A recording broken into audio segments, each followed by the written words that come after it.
কতটা ভালো হতো তাই না, যদি তোমার আমার কখনোই দেখা না হতো। রাত রাত জেগে তোমার সাথে কথা বলা, তোমায় মিস করা, ছোট ছোট বিষয়ে তোমার যত্ন নেওয়া, এই বিষয়গুলো কখনোই এক না হতো।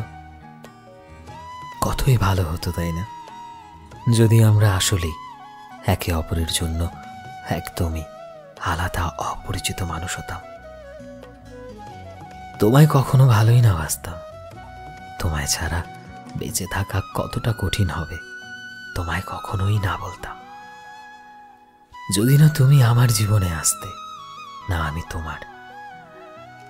আসলে কি বলতো, না পাওয়ার যন্ত্রণাটা মানুষ মেনে নিতে পারলেও পেয়ে হারানোর যন্ত্রণাটা কখনোই মেনে নেওয়া যায় না, ঠিক যেভাবে আমি পারি।